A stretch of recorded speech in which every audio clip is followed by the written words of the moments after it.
આપ જોઈ રહ્યા છો સ્પાર્ક ટુડે ન્યૂઝ। નવસારી જિલ્લાના કછોલ ગામ ખાતે લાલવાણી પરિવાર દ્વારા અતિરુદ્ર મહાયજ્ઞને લઈને તડામાર તૈયારીઓ શરૂ કરી દેવામાં આવી છે। 350થી વધુ પૂજારીઓ અન્ય શહેરમાંથી બોલાવવામાં આવ્યા છે। આ યજ્ઞની સાથે જ કેટલાક લોકોને સેવા કરવાનો મોકો પણ મળ્યો છે। થોડાક સમય પહેલા લાલવાણી પરિવાર દ્વારા રામકથાનું લુન્સીકુઈ ખાતે આયોજન કરવામાં આવ્યું હતું। ત્યાં પણ મોટી સંખ્યામાં રામ ભક્તોએ સેવા પૂજા કરી હતી। અતિરુદ્ર મહાયજ્ઞનું આયોજન કછોલ ગામ ખાતે થઈ રહ્યું છે। તડામાર તૈયારીઓ ચાલી રહી છે।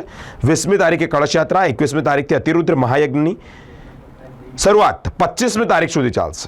અનેક ભક્તો સેવા પૂજા અને અર્ચના પણ કરી રહ્યા છે। સ્પાર્ક ટુડે ન્યૂઝના વિશેષ અહેવાલમાં અનેક સેવાભાવી મહિલાઓ પણ છે, સાથે જ પ્રેમચંદ લાલવાણી પણ જોડાયા છે। હેમલતાબેન દેસાઈ જેઓ ભક્ત છે, સાથે જ પ્રેમચંદ લાલવાણી જેઓ આયોજક છે, તેઓએ માહિતી આપી છે।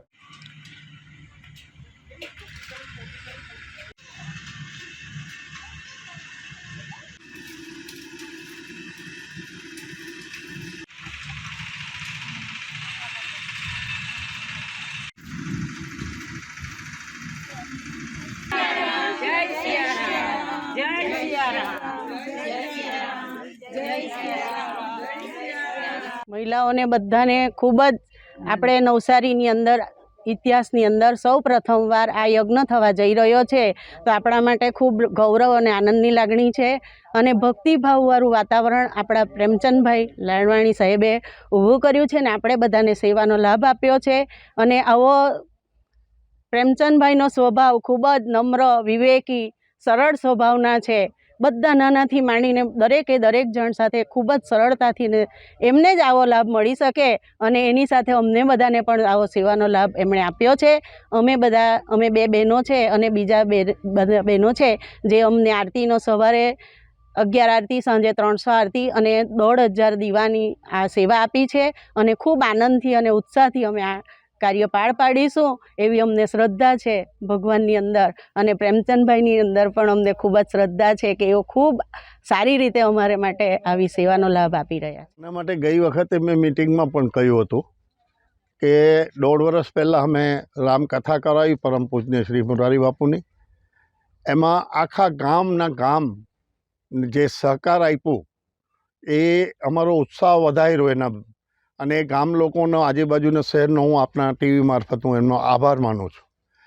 બીજી વાત, આ યજ્ઞનું છોકરાઓનું મનમાં એક આવ્યું કે અમે એક અતિરુદ્ર કરાવીએ, તો એની પાયામાં છે તો એ લાસ્ટ 25 વર્ષથી છેલ્લા મહાદેવના મંદિરમાં એ લોકો શ્રાવણ મહિનામાં આખો મહિનો રાત્રે 2 વાગે જાય અને સવારે 5 વાગે આવે।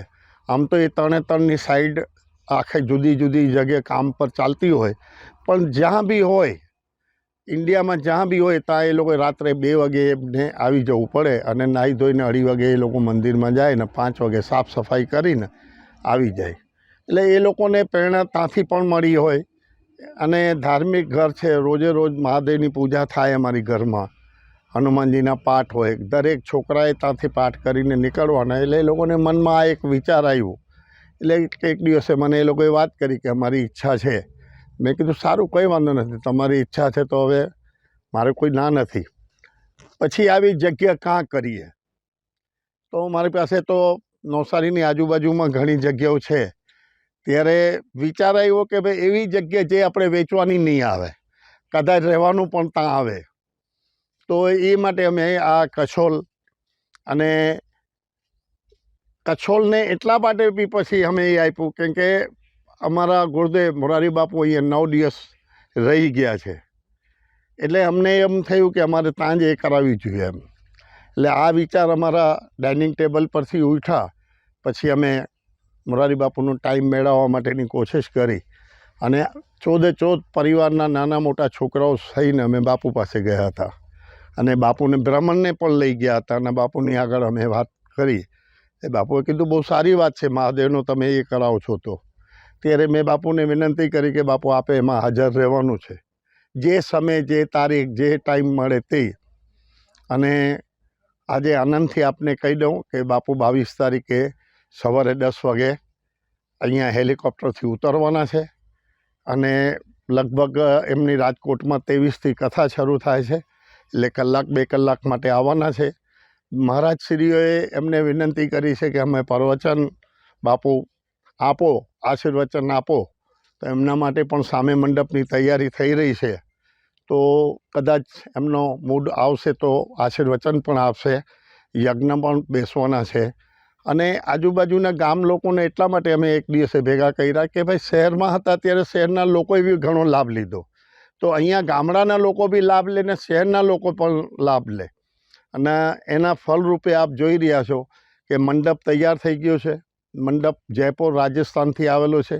એમાં એક પણ ખીલી કે દોરો કંઈ બાંધેલું નથી. એટલી બધી હવાના તોફાન ચાલ્યું છતાં એ કંઈ હયલું નથી, કેમ કે 1 મહિનાથી બાંધકામ ચાલે છે. અને હવે એના યજ્ઞકુંડ જે 11 બને છે અને 3 કુંડ અમે જે મૂક્યા છે તે આમ પબ્લિક માટે મૂક્યા છે, કેમ કે એક રુદ્રી કરે એટલે એના માટે 20 મિનિટ જોઈએ. એટલે અમે એ ટાઈમ સેટ 20 મિનિટ માટે કર્યું છે કે 20 મિનિટ બધાને ટાઈમ મળી શકે, એટલે ઘણા લોકો એમાં લાભ લઈ શકે. અને 500થી 700 માણસ અમે મંડપ પાછો નવો વધાર્યો બી છે. 25 તારીખે રોજ 5 થી 6, 6 થી 7 આરતી જે થવાની છે એમાં બધા જ ઉજ્જૈનના મહારાજો છે જે મહાકાલ પર હોય છે, અને બીજી મહારાજો એ શિંગાર બી કરવાના છે અને એ જ આરતી ગવડાવવાના છે. દરરોજ જુદી જુદી આરતી હશે ને આરતીમાં બધાને લાભ મળશે. આપ તો એ છે, બાકી આજે 25 વર્ષ પહેલાં અમારી પાસે પણ તકલીફ હતી, હું એમાં કબૂલ કરી લઉં તમારા આખા શહેરની આગળ. પછી આ રામ રોટી ચાલે આજે 11 વર્ષથી, એના પણ તમે સાક્ષી છો. સવારે સાંજે પણ આપે છે ત્યાંથી, પ્રેરણા પણ ત્યાંથી આવે છે અને પૂરું પણ એ જ કરે છે. કથા છે, આ વિશેષ કથા મોરારી બાપુએ કહ્યું છે કે નવસારીની મારી વિશેષ કથા છે, એ હનુમાનજી આવીને કરાવી ગયો. અમે બધા છે ને ખાલી તાજના સાક્ષી છે. અહીંયા આવીને મહાદેવ આવવાના છે.